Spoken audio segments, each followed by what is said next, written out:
understand when these assets are likely to need to be replaced.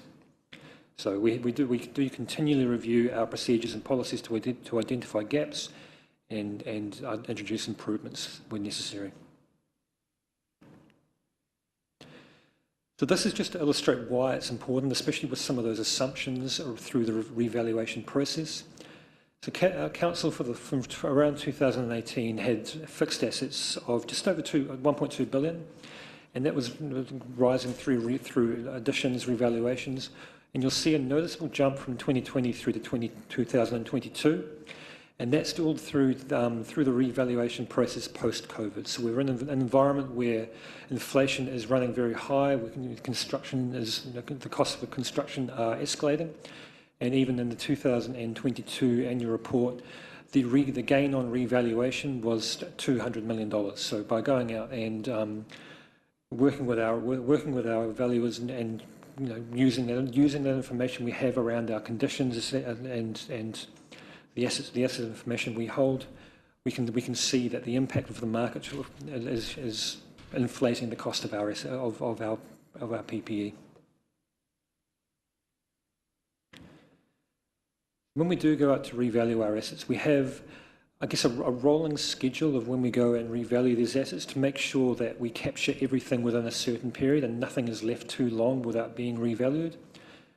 In the current 2023 year, we are revaluing our water reticulation network, our wastewater reticulation network, and also our art collection. Those will come through in the 23 annual report. And you'll see there the last revalue date of our other asset classes. Although it is important to note that for all assets within a year that we don't revalue, we do a desktop fair value assessment using what we know around the asset conditions and what we know around inflation, just to make sure that just because an asset isn't being revalued that year, that any price movement isn't running away on us, and we do understand what happens outside of a proper revaluation process. Although, as you'll see in the schedule, generally within a 3-year cycle, all our assets will be revalued.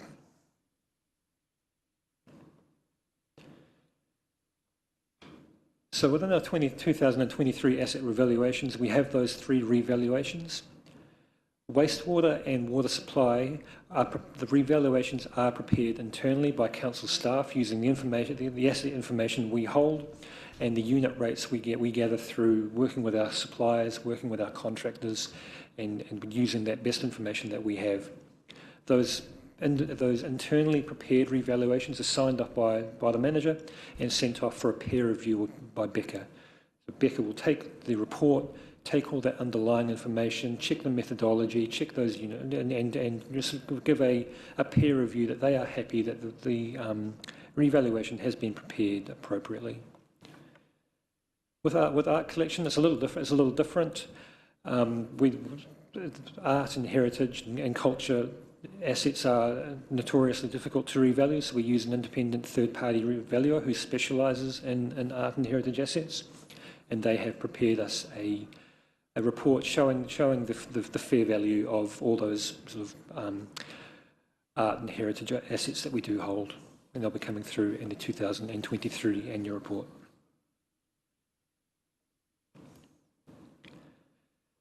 So you'll see in the body of the report, in the earlier report, and also Audit New Zealand have made a couple of recommendations around Council's fixed assets policies and procedures.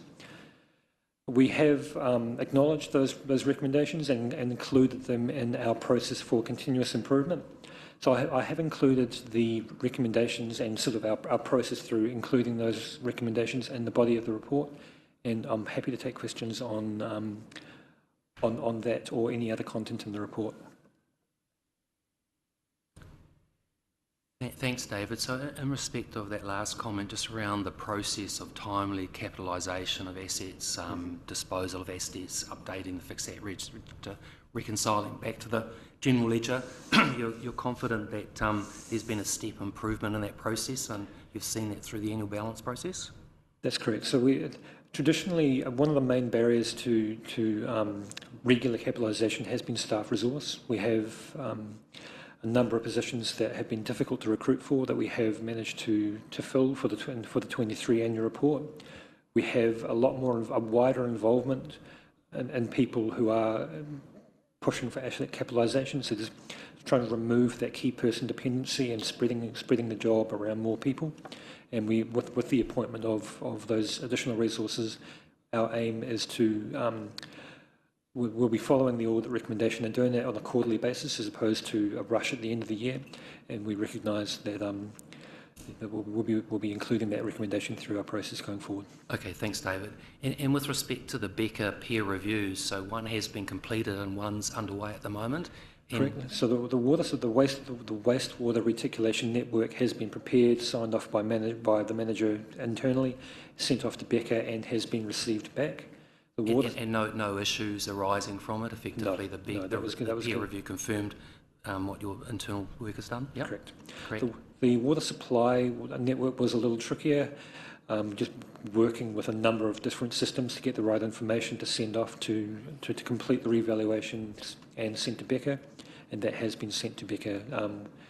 We're awaiting their feedback on that process. Okay, thank you.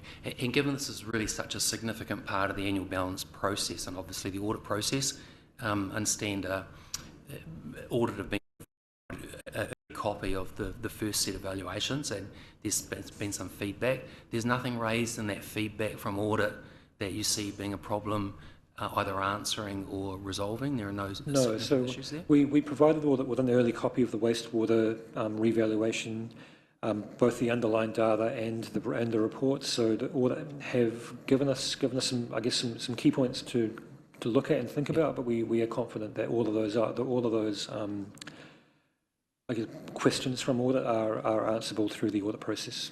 Okay, cool. And so we have a meeting for the committee. We've got a meeting with audit at 4 o'clock. So that's one thing. Specifically, I'll be asking that when they do look at it, that any issues are raised promptly, because this is an area that if there are issues, we need to work through on a timely basis. Thomas? Just reiterating that the feedback that we received from the director was a preliminary review, and the questions that were raised are the questions that we normally get during this process with regards to questions of what's happened underneath and why have you changed useful lives, why have you died in this. No issues were raised with regards to the accuracy or the validity of the valuation. Just wanted to clarify that. Yeah, no, thanks Thomas. Are there any other questions around the table? Mia Tapsell. Thank you, Mr. Chair. Through you, just in regards to the now updating to quarterly revaluations, no? Okay, I misheard that. That did confuse me. Could you just clarify that, please? Sure. So the comment there was around capitalisation. So that's when we spend money, but there may be a multi-year project, that money spent over a number of periods that gets held as work in progress on our balance sheet. So in prior years, we have done a huge undertaking at the end of the year, looking at that money we've spent on our balance sheet, looking at what assets have been finished and commissioned, and making sure that they are capitalised and depreciated. And what we're saying is that to remove that big job at the end of the year, we'll be doing it more regularly throughout the year, and so it doesn't become as big a job at the end of the year, just for that capitalisation process. Okay, thank you. And because I was inquiring with regards to Audit NZ raising the issue with the revaluation of parks and reserves and the emission of the lakefront assets, so that would help to resolve issues like that occurring in the future. I'm just aware that we do have a number of projects underway, of which they will be long-term in form outside of a one-year scope. Oh, yeah. So, Your Worship, that's a good question. That's an example of where we completed the piece of work and we capitalised the asset, so the work had actually just been completed and we recognised we moved it from WIP to an asset. We didn't include it into that year's revaluation because we'd just completed the work and paid for it. So obviously, therefore, we felt that that accurately reflected the value of the work. However, next time we revalue that asset class, that will get revalued. And it was a question of timing and differencing of opinions with audit that, yes, we're aware we didn't revalue it, and that is just because we've just completed those components and paid for it. So we were comfortable that that reflected the accurate cost. Just one final question through you, Mr. Chair, regarding the recent appointment of a fixed asset accountant. Sorry, does that also include all of the assets held within our CCOs, or are they expected to manage those assets independently? So they're expected to manage them themselves. I guess to put it into context, 1.6 billion of assets for council. The airport has about 50 million, and our other two CCOs would probably be reflected in the rounding of our 1.6 billion. And so the bulk of it does sit within council. The role of the fixed asset accountant is help reconcile the difference between the asset management system that the team uses to maintain that $1.6 billion worth of assets, which probably is reflected into hundreds of thousands of different asset classes. And weekly and daily, they're updating them to reflect writing off additions, renewals, condition assessments based on what the organisation is doing. And as they make those changes and there's an accounting impact on it, it's important that the fixed asset accountant reconciles that back to the accounting system. And so they are two different systems that have to reconcile. And so with the gaps in our staff that we've had, we weren't able to reconcile those as often as we'd like, and leaving it at the end of the year, which created a workload. And so by doing it more regularly, now that we have that team in place, we don't anticipate the delays that we've experienced this year. Sorry, just I suppose there's a comment on that, and I do note that the fixed asset accountant will be meeting with asset managers on a quarterly basis, but I just wanted to ask about the CCOs as well, because as the parent body, I would also be concerned that, like, if the two systems aren't talking to each other, but as an example, if some assets were not valued appropriately or there were issues that arose with our CCOs, that could also cause risk for us as a council. But I'm sure you are aware of it, but I also just wanted to raise that here. Thank you. Okay, thank you, Mayor. Any other questions? Councillor Brown. Through you, Mr. Chair, thank you. You've touched on insurance and you've talked about our art collection. We hold pieces, valuable pieces, I assume, but that belong to other people. Are we insuring that? How does that cover? And can you just touch on the transit stuff, just to give me an idea of how that might work? So it's a mixture of, with regards to the art, some collection, some of it that doesn't belong to us, we do insure because we've taken, I guess, ownership and not ownership but control of it. Others though aren't, and so the team know what those pieces are and deal with it appropriately. Not too sure what you mean by transit. Sorry. If a piece is moving in transit, so from Auckland Museum, say, to here, and you've got processes that the team have very good protocols and processes that they have to follow for that. So yes. Good. Thank you. Thank you. Okay, thank you. So on that basis, let's move to 6.3, which is the Audit New Zealand proposal letter for the 3-year period from 1 July 22 to June 25. So can I ask for a mover and a seconder to receive the report? Mayor Tapsell, Councillor Barker. I do note that I'll ask Thomas and or David just to talk to the report, but we do have David Walker online with respect to the letters who will be available to answer questions as well. But Thomas, we're in your hands. Sorry, can I put that to the vote? So all those in favour, we receive the report, please say aye. Aye. Thank you, we receive the report. Thank you. Thank you, Chair. Over the years, what we've experienced is Audit New Zealand has been asked on behalf of the OAG to probably look at doing more and more work, and in particular around the performance of our organisation and our obligations. And so if you were to compare the workloads of what the audit looked like now versus what the audit looked like 5 years ago, you'd see that there's probably hundreds and hundreds of hours that have been added on to audit. There was a period of time where the OAG wasn't passing those costs on to council, and Audit New Zealand was trying to absorb those types of costs. But I think it's safe to say that over the last few years in particular, where Audit New Zealand has, like everyone else, struggled to retain staff and attract staff and had pressure, the extra cost of that staff on a process that's very staff heavy, and the cost of attraction and retaining, as well as extra costs, but they've struggled to absorb those costs, and so the OAG has allowed Audit New Zealand to renegotiate the fees with all councils across New Zealand. and we're all experiencing quite significant uplift in fees and hours. We have talked and discussed with our Audit Director, David Walker, around the fee, and it has now been discounted back $70,000 for the first year, which is very pleasing. And that's in line with what we're seeing with some of our other colleagues. So to put it into context, our audit takes about 1,500 hours. That is a substantial amount of hours. When we've reached out to other councils of similar size, such as New Plymouth, they too, audits take about 1,500 hours, and they are being asked to pay a similar amount as well.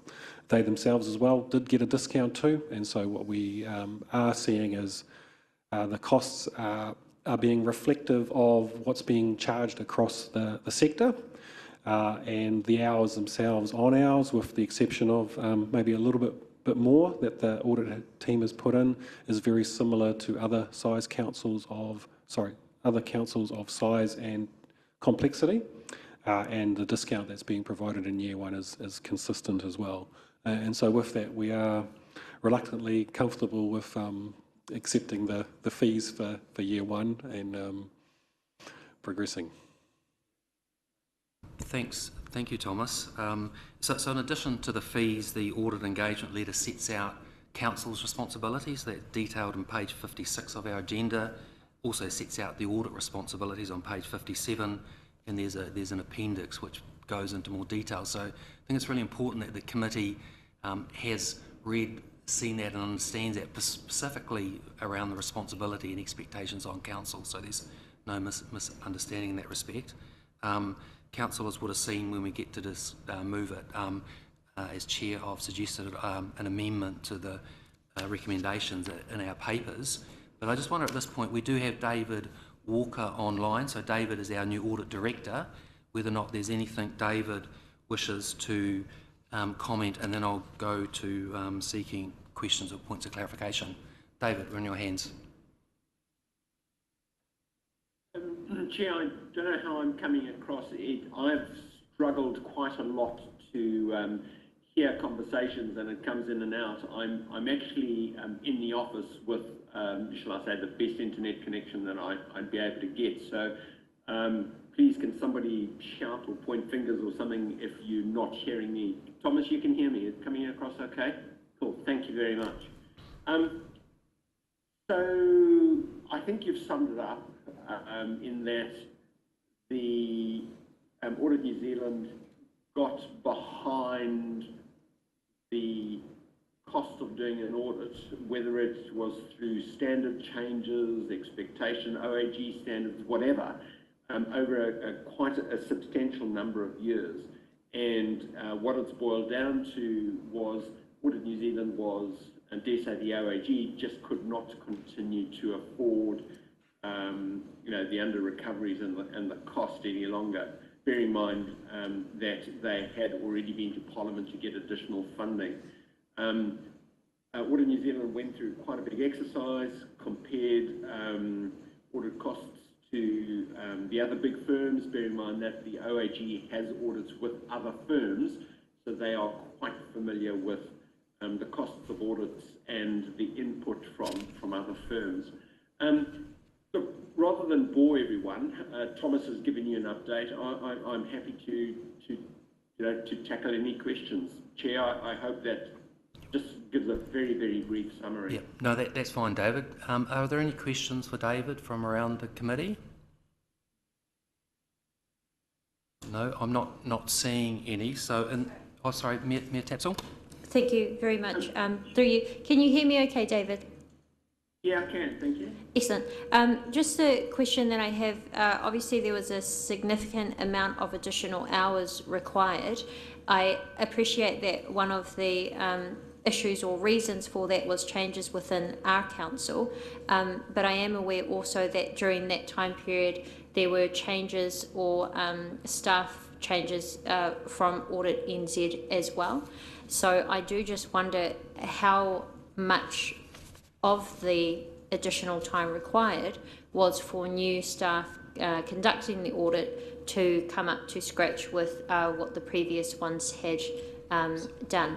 Really the question there is, was there double up in changes of staff that also resulted in the hours required for the audit to have been longer. So appreciating that there were changes to both sides. Cool. Chair, through you, so I think there's two parts to that question. There's always going to be a turnover of people. Bear in mind that we take in grads, they become second years as they do their exams, they eventually become qualified, and whichever accounting firm you go to, that is a norm in the industry. And part of there's two sides to the question. Part of it is having a new person looking at areas so that provides unpredictability, particularly from things like fraud, so you don't get people who are complacent and locked into doing the same thing the same time, etc. So that unpredictability is encouraged in every single audit team. So that you're going to experience. There's always going to be new faces in an audit team. However, the other side of the question, and I'm sure the side that you're probably more interested in, is when those changes become too much, then there's inefficiency within the audit process. There isn't the hand down that you would expect. To that extent, all accounting firms, and certainly the ones I've been in before, and I would add Audit New Zealand into that mix, we know there's a new person and this person needs some training time, and we know the sections, and so that time is not included in the APL. Somebody's got to do a timesheet. Their timesheet can either be, depends on their level, their timesheet can either be coded to on-the-job training. If the time actually gets allocated actually to the client, then that is written off by Audit New Zealand. So those training hours, are not included in the APL. But the hours that are included are the hours you'd expect from a normal turnover of staff. Noting Leon's never going to be there forever and a day. I'm not going to be with you forever and a day. So there's always going to be a turnover right from the appointed auditor all the way down to the very, very first year. Now that is a normal part of the audit process. Chair, sorry, through you, does that adequately address the questions? Thank you.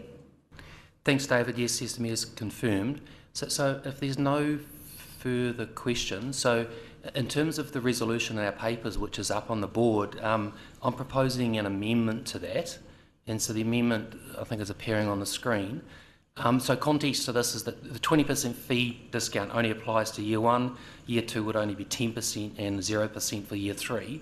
So I'm proposing that Council acknowledges the receipt of the engagement letter and audit fee proposal letters and accepts the audit proposal and fee structure for the year ended 30 June 23, taking into account the 20% fee discount negotiated with Audit New Zealand, and that following the completion of the audit, management and the chair meet with audit to discuss lessons learned from the audit and areas where audit efficiencies can be obtained and report back to the committee to enable a decision on the subsequent year's audit proposal and fees.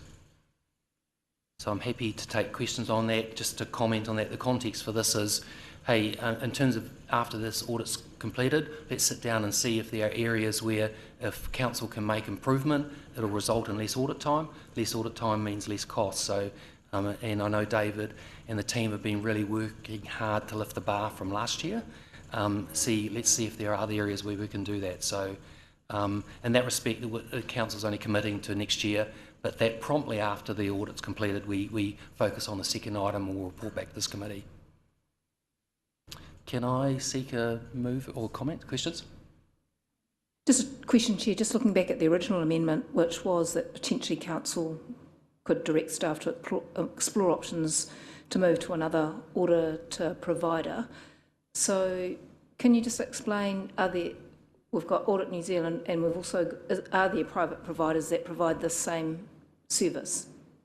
Yeah, so what's the plus and minuses of either or? And maybe David might like to comment on that as well. Yeah. The Office of the Auditor General is obviously responsible for undertaking the audits of, or doing that work with regards to public entities, and Audit New Zealand is the main arm that provides those services. However, there are occasions where the OAG can engage one of the big four accounting firms, or even other accounting firms, to help undertake those public audits. To do that, though, you do have to request and have a discussion with the Office of the Auditor General as to the reasons of why you'd want to change, and would need to be at their approval to change. Thanks, Tom. And so just to clarify, my resolution doesn't preclude that in terms of when we report back after this year's audit. But Thomas has outlined the process that would need to be followed if the committee sought to take that direction, but that's kicking the can down the road with respect to that. So I think I'm happy to second, or if you're moving, I'm happy to second. I'm happy to move. I'm happy to second the recommendation. Seconded. All those in...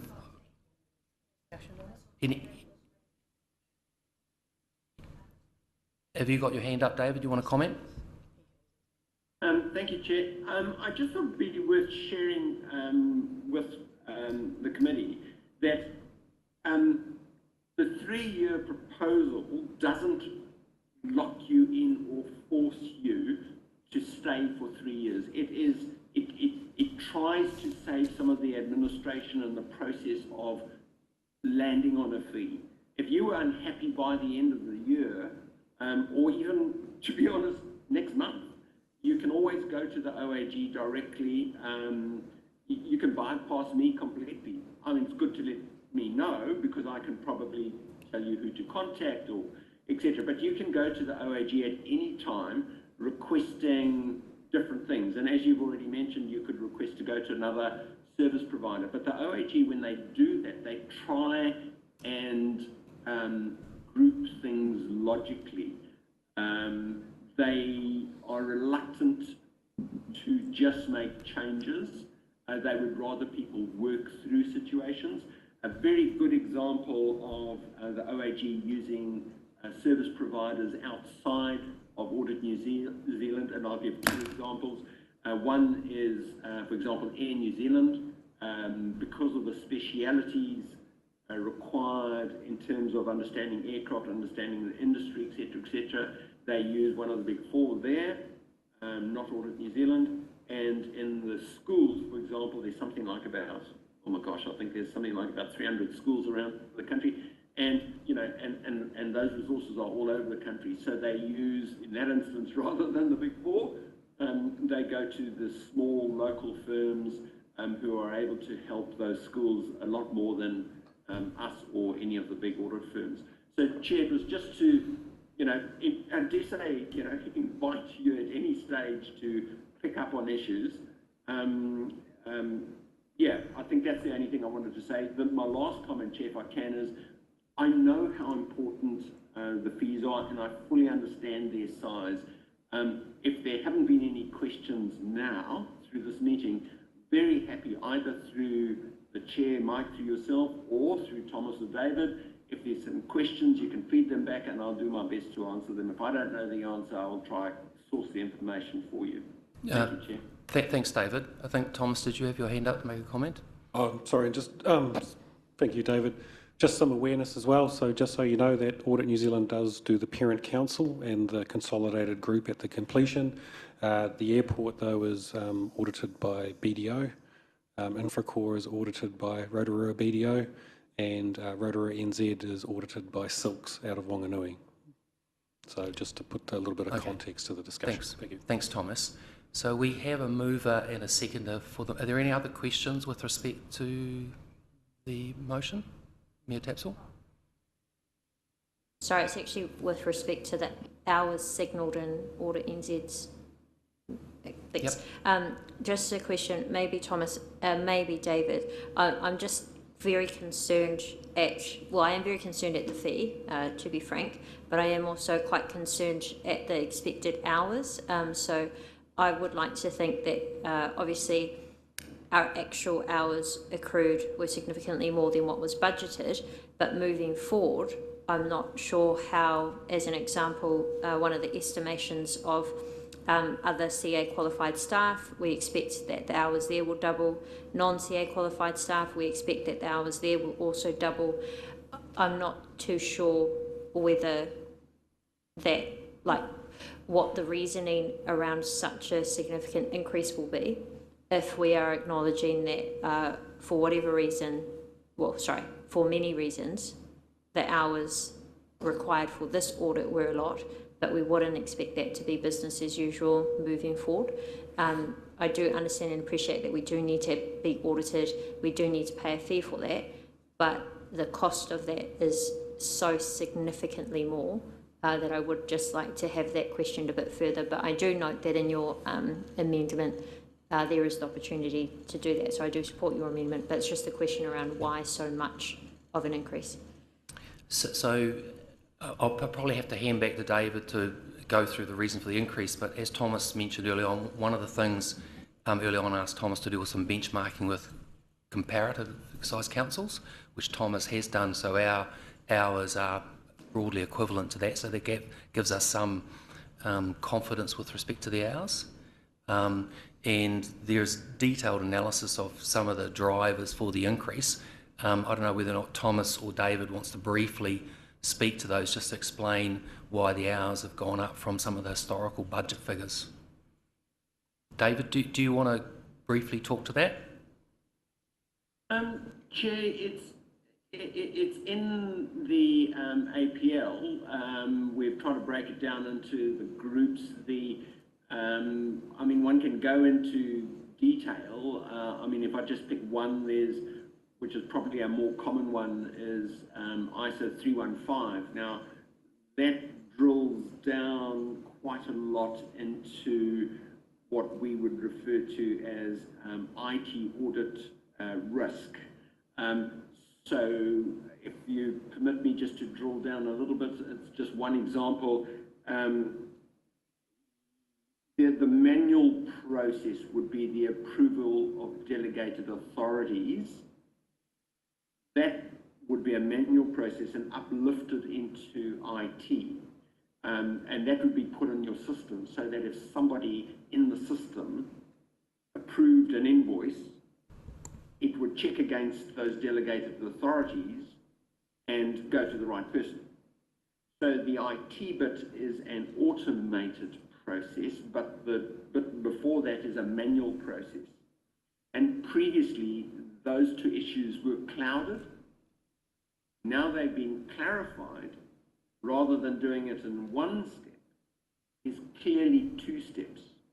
The one step is done by the IT team. The other step, the manual step, is covered by the audit team on the ground. So that's just one example, and probably the easiest one to conceptualize in terms of the impacts of some of these standards. Yeah, Chair, I can go into heaps more detail and happy to have a more detailed conversation, but hopefully that gives an example of some of the impact. That's a financial one in particular and controls the other one, and that's an audit change. One of the other changes is FRS 48. Now that impacts council quite significantly in terms of what council will need to do for the non-financial performance measure section in order to comply with generally accepted accounting practice. Yeah, thanks, David. Maybe if I summarise, like in the report, you've given the breakdown, so the two biggest areas driving increased hours is one, changes within council, either growth, structure, key projects, complexity, etc., etc. So that's, nearly 250 hours. The other 256 hours is around changes in the financial reporting standards and things driving additional audit work. So that's the information audit have given us. The team or management have looked to do a comparative, see our hours are reasonable relative to other councils our size. And I think the intent of item 3 in the resolution is that following this completion, we can have a really good look. Are there other areas where we can look to make improvements to reduce those hours? Because, yeah, the fee is significant. So hopefully that answers your question, Mayor Tapsell, or gives some comfort in terms of what we're trying to do in this space. Yes, thank you.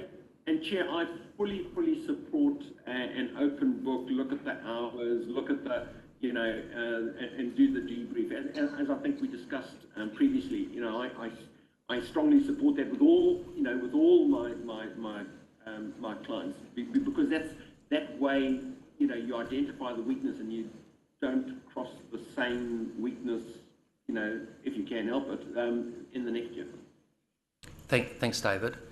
Are there any other questions before we put the amendment to the vote? If not, all those in favour of the amendment, please say aye. Aye. Those against? Okay, we'll take that as confirmed. Thank you. Okay, let's move to item 6.4. So can I have a mover and a seconder that the report, the enterprise risk report, be received?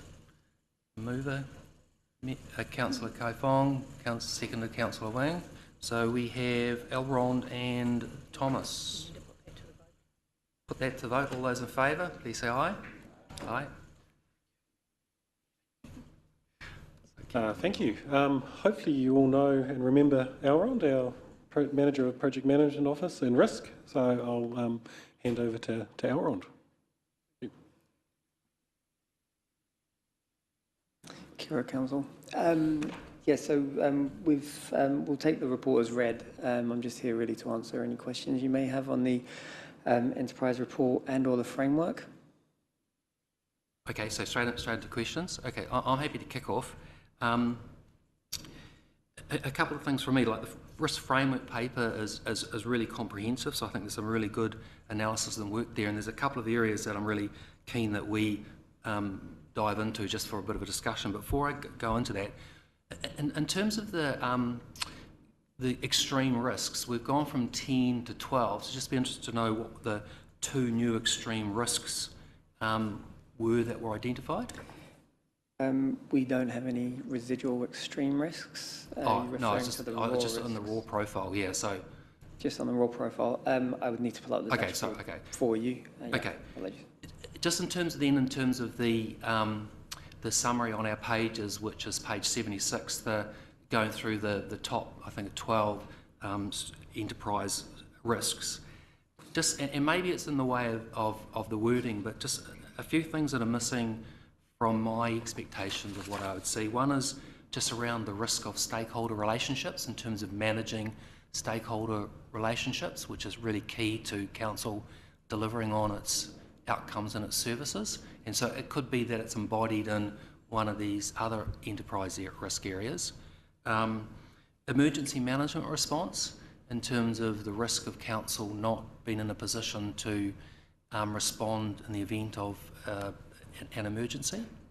Health and safety, and that could be, Elron, because health and safety is dealt with elsewhere, not termed an enterprise risk, but health and safety is really a key organisational risk, so that is something I'm keen that there's visibility certainly at this committee in terms of with respect to health and safety, in terms of how that risk has been managed.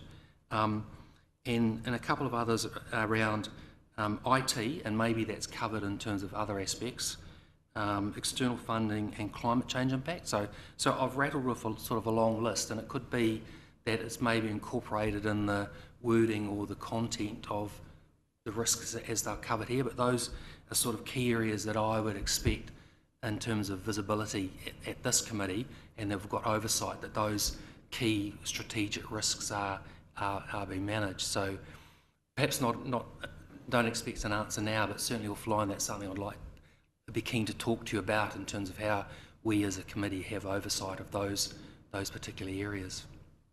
Yeah, thank you, Chair. Just to clarify, those types of risk that you've just outlined are nested within the overall register. Yeah. We have 175 enterprise risks identified across the organisation. I think what's probably missing from the report that we'll include in the future report is the category that those risks relate to, as identified in the framework document on page 6 of the framework that we submitted. I would welcome if there's appetite from the committee to actually do a review of our framework settings to ensure that how we're categorising the risk and the appetites, etc., are appropriate for the committee. We haven't had an opportunity to do that for a year or so, so if there is appetite, it was something we'd welcome. So from my perspective, Chair, I'm just seeking sort of nods around the table, and we don't have time obviously to do it today, but that's something I'd be keen to do so that this committee has sort of good ownership of those key risks, understanding of them, confirmation of them, and then particularly we have an ongoing program of taking a couple each meeting and just a deep dive into them, particularly around the mitigations, so that we understand, peel the onion back in terms of with respect to what management's doing to ensure that those risks are managed and are under control. And in terms of the risk framework, so if I just jump to, I think it's page 86, so that sets out the risk categories and the risk appetite. So just be keen if the committee could just sort of move to that page. So I think this is a really important categorisation that the committee understands with respect to risk appetite in terms of areas where as a council, we're risk averse, e.g. finances. Are there other areas where we're perhaps more open to risk and innovation? And one specific question I do have on this table is specifically around technology and the cyber data concept of that. Technology is categorised as being risk open. Risk open is categorised as being eager to innovate, pursue opportunities, to pursue benefits, despite inherent risks. So I get that in terms of part of IT, but certainly from cyber security and data protection, I'm not sure, to my mindset, that risk open sort of comfortably fits with that. So I'd be interested in just sort of feedback or comment on that. That's because we're not open to risk in that area, which we'll happily demonstrate in the confidential section when we go into very good detail of how we manage that. What we are open to, as you said, is the use of new technology and leveraging that, and we're open to that, and there are some risks associated with that with regards to doing business in a different way, those sorts of things. But with regards to the integrity and security of our data and our systems, no, we don't compromise, and we're not open to risk in that area. Yeah, no, that's really good to hear, but it's sort of that doesn't come through in terms of this table. Maybe I've misread it, yeah. Yeah, thank you, Chair. I think what this kind of boils down to the review of the framework in general. I think what we're missing is a category that specifically deals with cyber risk as a separate category. So we currently have 9 categories that the previous committee had agreed to, and the appetite for those.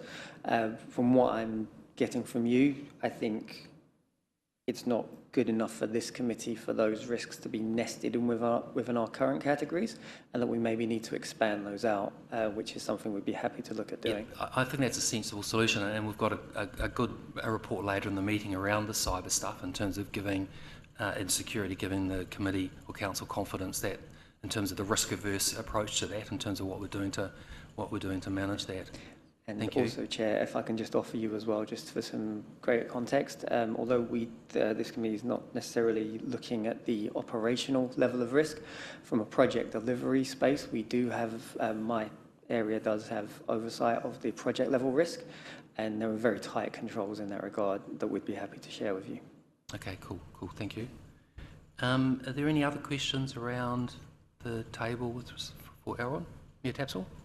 Sorry, it's more, I'm very happy with the report, thank you, but I am also open-minded to and supportive of seeing and refreshing how we could improve. I do note that in the report you have acknowledged, obviously, there's been some structural change within the organisation, and this needs to align with that. So it was really just a process question around when we look at reviewing it, what is the next steps for that? Sorry, Chair? Yep. Yeah. Aaron, do you want to comment on that? Yeah, thank you, Your Worship. Just to clarify, we've already made the structural changes. It realigned our processes to the new operational model. So that's actually already happened. This is more about the kind of nuts and bolts. So the process for doing that would be to, again, if there's appetite across the committee, to have a workshop where myself and my team actually just run through the framework, and with the committee and the executive team's agreement, make any changes to the settings of the framework. There's absolutely flexibility within our processes to do that. Thanks, Aaron. So I just want to check nods around the table that there will be an appetite just to spend an hour or two just in terms of working through the framework, the risks, and the tables and stuff. So there's really good understanding and ownership, and then we can have an ongoing monitoring program. So, interesting nods. Martha's add that as an action point, perhaps. Yes, yeah, absolutely. Yep. We could do that. Cool. Thank you. Thank you. Any other questions for Elrond or Thomas? There's no further questions, so just seek a mover and a seconder that the committee notes the information provided in this report. Moved by Councillor Barker, seconded by Mayor Tapsell. All those in favour, please say aye. Thank you. Okay, we move to item 6.5, which is the long-term plan process. So can I have on page 95, a mover and seconder to receive the long-term plan 2024 to 33 process progress and risk report be received? A mover, Councillor Brown, seconded Councillor Barker. All those in favour, please say aye. Aye. I think that is confirmed. Una? Yeah, absolutely. Yeah, of course. Through you, Chair, I will just take the report as read. I believe where the Council is up to in terms of its process and progress is all outlined very clearly in the report, and I'm happy to take any questions that arise from the report on any aspect in that. So I'm happy just to kick off some questions. So just if I look at the timetable and where we're at, the time and I don't see audit factored in. So we have audit booked in terms of this timetable in terms of the LTP adoption. Correct. Yes, we do. We are expecting audit to be on site or undertaking the audit of the consultation document from early February.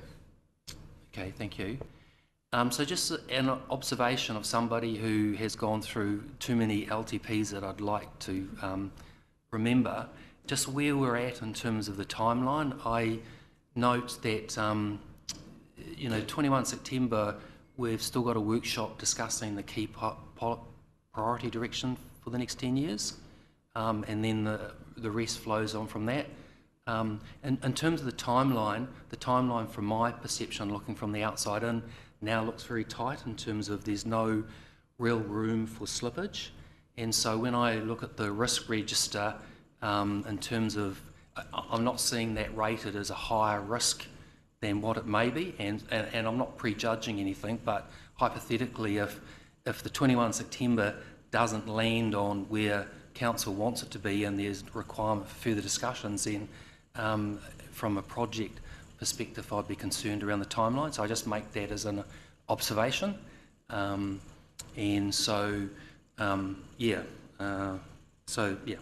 think I've made my point there with respect to, from my perspective, just looking at the risk assessment, I would have expected the risk around timeline and subsequent delay would be rated potentially higher than what it is. Not sure if you want to comment or respond to that, but just putting that on the table.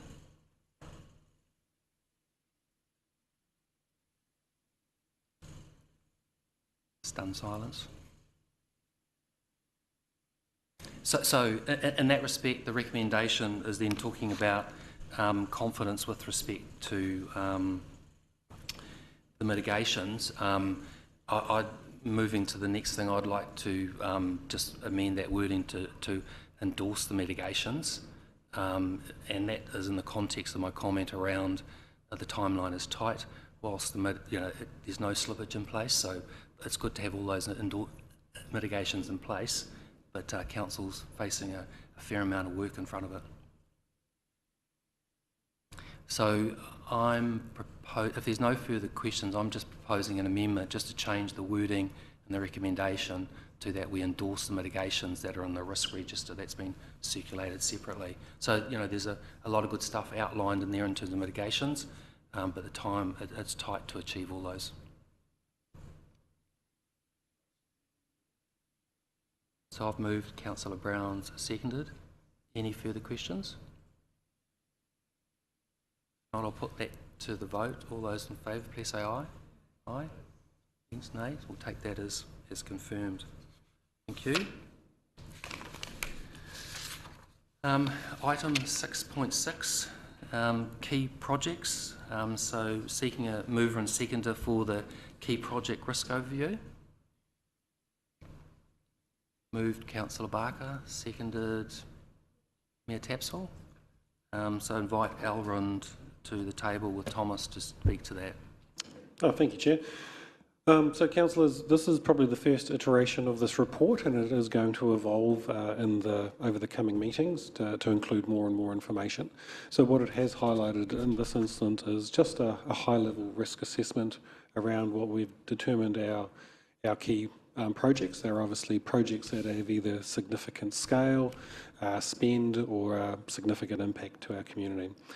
In November, we expect this to expand a bit further and provide more information with regards to, obviously, spend against budget, timing, and maybe a little bit more detail around some of the operational risks and how they're being managed as well. And so this will evolve in the coming period.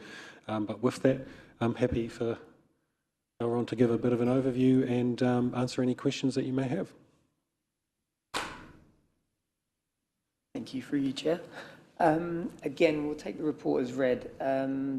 Just a kind of high-level review of where we're at.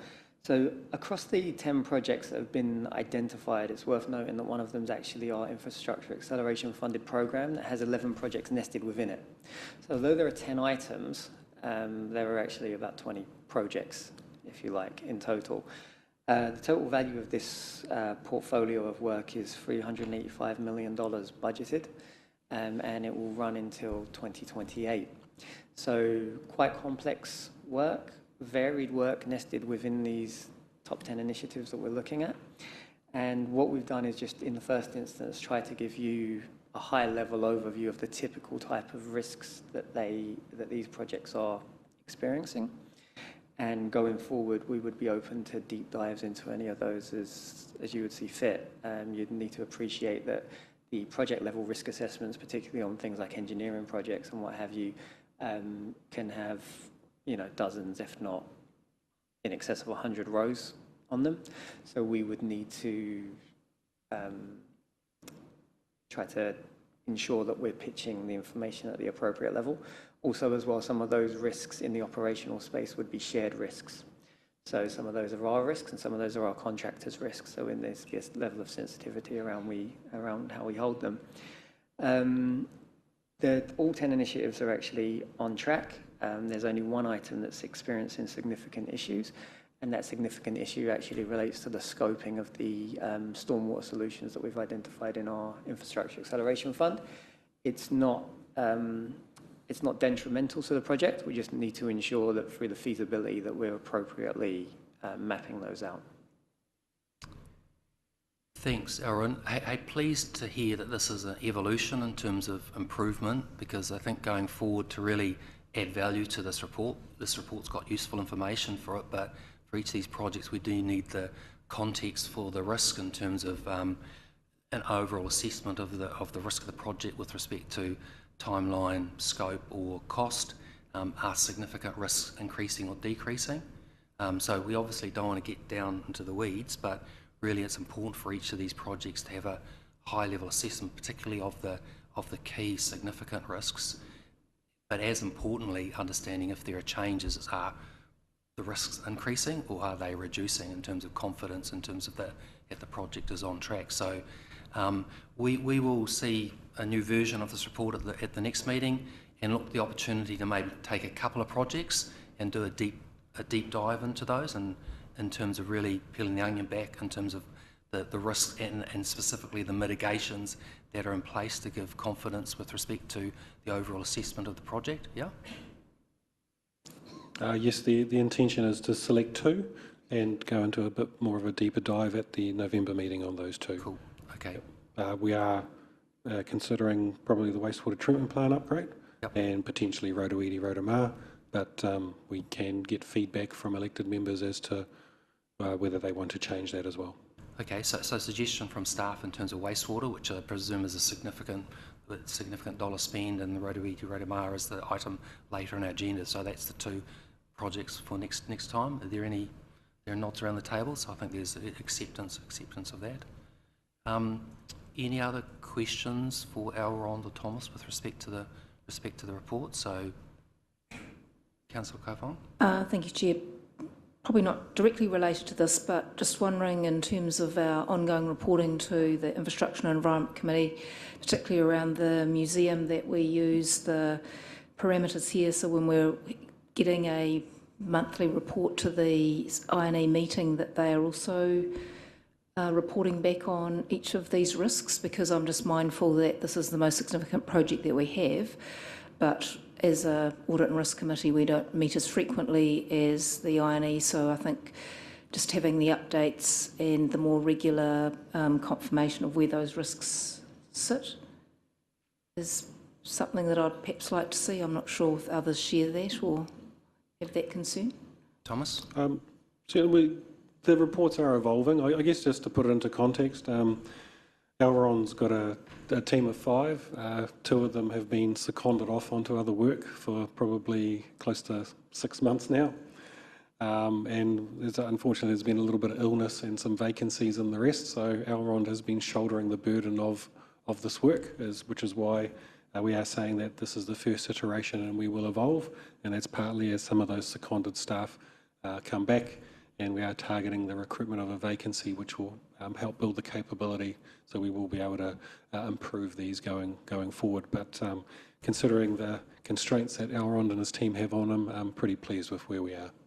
I think the specific question with respect to the museum is more regularly reporting to council than waiting for court and audit risk. Is that? Yeah, and I think also not necessarily in the format of the risk register or this kind of process, but I think in terms of reports that are coming to the I&E committee, that there are other staff that are managing the project that could simply just flag, for example, market impacts, skilled tradespeople, where they are at the funding, so that we are getting a bit more of the 2 reports then joined together in terms of the information that we're looking at and checking each time we're looking at the update on the progress of that project.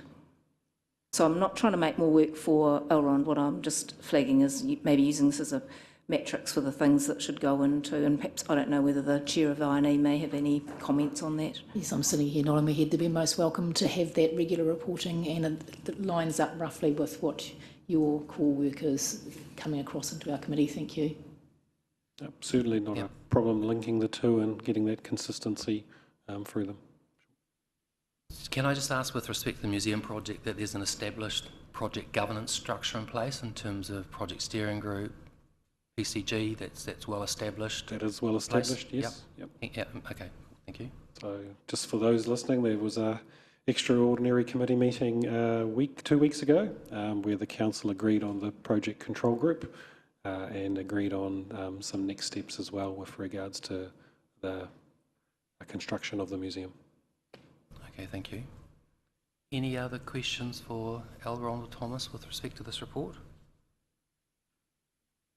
Oh, sorry, just wonder whether, through you, Mr. Chair, where it does mention just trying to find it, the Rotorua Rotorua scheme, whether the key risk, I know we're talking about it in the next item, but whether it needed to be noted moving forward as well around Minister Parker's decision to, we're sort of in the middle, we're trying to negotiate it back, but Minister Parker's decision to remove the $10 million of funding that had been allocated. So Mayor Taps, that's an item we're discussing in the next item? Yes, I just wondered, and I do note that, but I just wondered if in future when we talk about the 10 key risks, until that's resolved, it should perhaps be noted as well.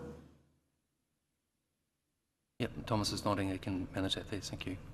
Yep, certainly. Councillor Kaufong? Sorry, Chair, I just had one more question. It was just around the aquatic centre, and I know this report was prepared over a week ago, but we had an incident that happened yesterday with the bore, and obviously depending on what happens with that, that still has a significant impact on the refurbishment of the aquatic centre, so I don't know whether that's something that Thomas or Elrond may wish to comment on. Thomas? Yeah, happy to give a little bit more insight into the incident. What has occurred is that there's material that has been found in the geothermal piping. The material is obviously debris and stones, and we're waiting on a contractor to come on site to do an inspection and determine the cause and how to remedy it. This has occurred previously, and it was resolved by reversing the flow between the injection pump and the extraction pump and flushing the system, and that fixed it at that time. What we don't know if it's the same issue, and it can be easily resolved. If it can't easily be resolved and requires a longer term fix, we have a plan in play to bring in a piece of specialty equipment that will heat the water if required, and so therefore the aquatic centre can operate. It will have substantial cost. Because of the establishment costs, we've chosen not to do this at this time while we investigate, so we can make a much more informed decision, hopefully early next week. Thanks, Thomas. Does that answer your question, Castle?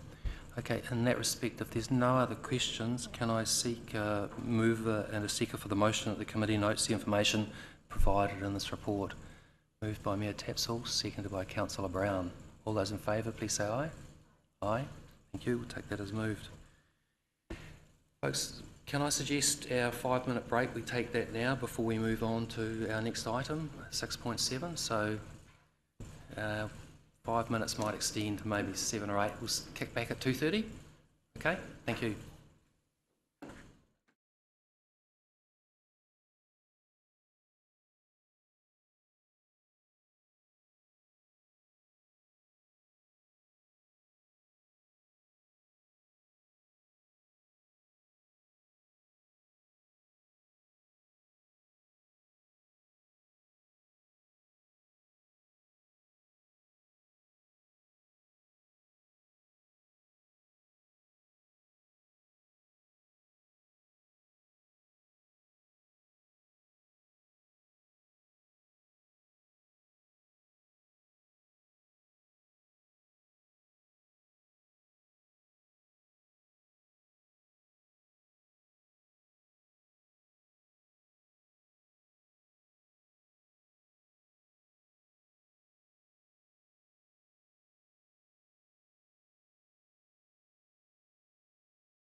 councillors. So we're now moving to item 6.7. So could I ask, on page 107, could I ask a mover and seconder that the report, Rotorua Sewerage Reticulation Scheme, MFE Minister Actions Report be received?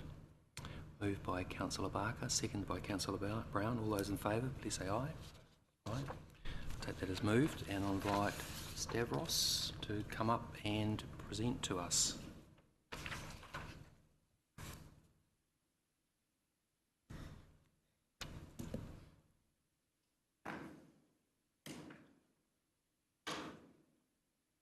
Thank you, Mr. Chair. First of all, my apologies for a long report. However, it's a project with a long history, and it's not easy to articulate the trail of the start and the commencement. I'm trying, through this report, not to address any of our partners in the strategy group performance with regards to matters pertaining to the Crown deed agreement.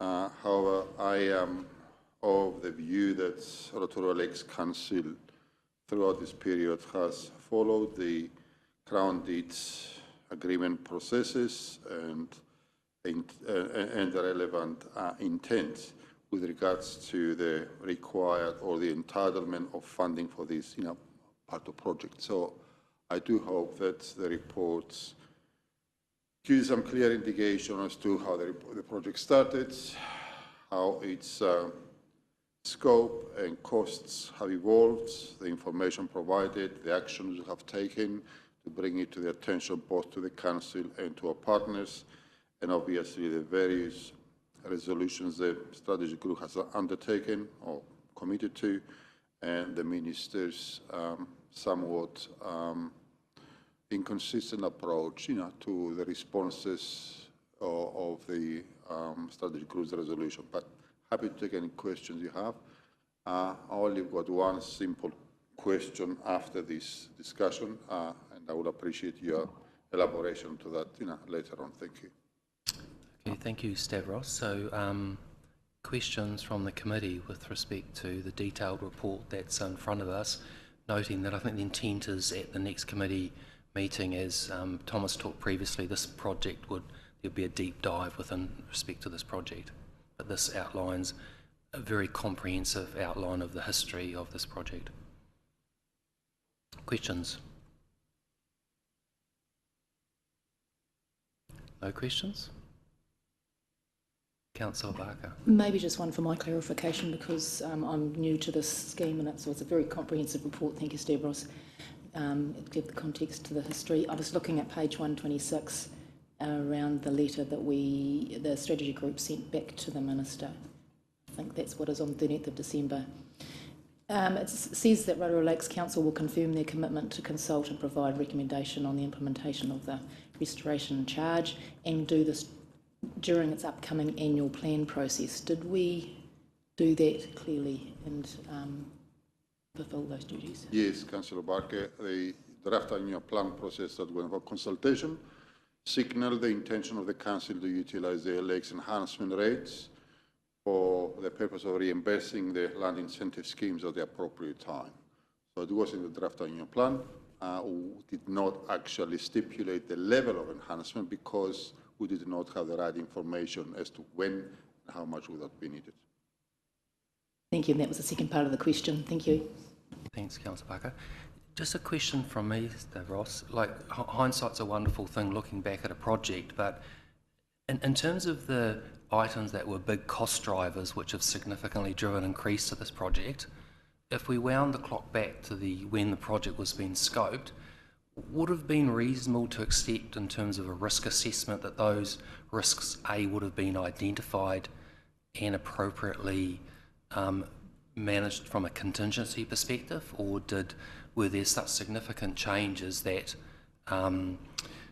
those couldn't have been foreseen and appropriately managed through a contingency process in terms of the budget? The answer is yes and no, I believe, in that if you go back into the history of 2014, I was not here at that point in time, but nevertheless, the evolution of the project that was reported to the Council back in 2014 signaled a concept price envelope, but it also signaled an uncertainty level of 30% and no forward inflation. So I think consistently after that, as information became more crystallized, that uncertainty became less and less uncertainty because we had the tenders, we had the contracts, we had the inflation knowledge and so on. And I think the processes of both the Council and the processes of the strategy group and the Crown did make provision for recognition of actual emerging costs and an adaptive work program which recognizes these kind of uncertainties. And I believe that the Council, we collectively have taken the appropriate steps to report it regularly to the Council, report it to the project steering group, to the strategy group, and seek a compliance with the intent of the deed, which basically is a contribution towards the emerging and actual costs of the project. So I think there is an argument to be made that if we establish a concept budget in a particular given time, and if we know that the budget has got an element of uncertainty, should we budget initially an envelope of project costing from A plus that 30%? Well, the answer is that we don't have certainty about it. All we need to have is the possibility of that. And I think we have annual plans, we have long-term plans, we've got processes, and those things evolve as a time, as a time occurs. So I think if we did apply that, we will have a consistently unpredictable forward budgeting processes because every program will have a number and a degree of uncertainty. So I'm not entirely sure whether that is appropriate when there are processes in place to update and review and modify as you go forward. I guess my question is pointed around, were all the stakeholders aware of that uncertainty in terms of those risks? So we, had a cost envelope. There are a number of stakeholders, partners involved in this. Were they all aware and understood that right at the start? I believe they were, and again, the record indicates very clearly the report from 2014, and once that uncertainty becoming more crystallized, updates were provided to the various stratified layers of the partners, organization. So there's no doubt in my mind that none of that came. It should be a surprise to anyone. Okay, thank you. Are there any other questions from any of the councillors? No? If there... Sorry, yep. Sorry, Mayor Tatzel. Sorry, Pats, if I can make a brief comment as well, thank you. Just to add to the already detailed report, and thank you very much, Stavros, for collating this. I know that we have had an update as councillors at a committee level, but it's really important that this level of detail, and especially the timeline, is shown. It has been a really unfortunate and at times frustrating process where we are in a partnership and supposed to be working in partnership in good faith, but at times I don't believe that that has occurred. So behind this as well is a full review that's going on for the Rotorua Strategy Group, Rotorua Lakes Strategy Group, and I think that that would be really valuable in providing some certainty, but also in clarifying what the issues are, which at times I believe were relationship issues. So it was hugely disappointing that the Minister made a decision to, reverse the decision to support with $10 million. I am confident that that's not over yet though, that with the support of Rotorua Lakes Trust, that we will be able to work alongside Bapini Regional Council and get the Minister to potentially put back that $10 million. So that is work in progress.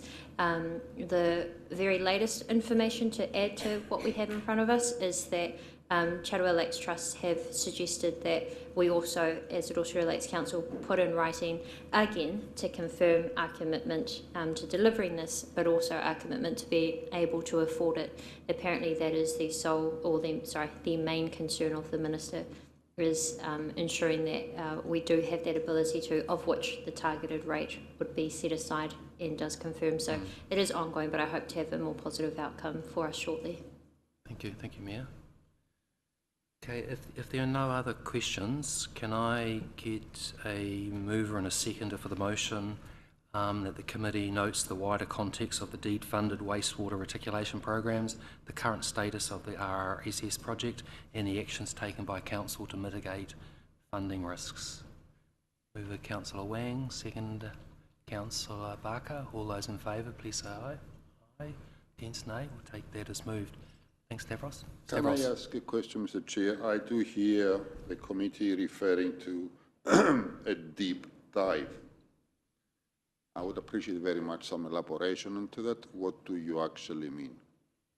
So with respect to that, when we saw the previous report, which was the top 10, 12 key projects the organisation's facing, so an update in terms of project status and the key risks of those projects and the key mitigations that are in place to mitigate, reduce, either eliminate or mitigate those risks, and an understanding of have there been any changes to those, are the risks increasing or decreasing.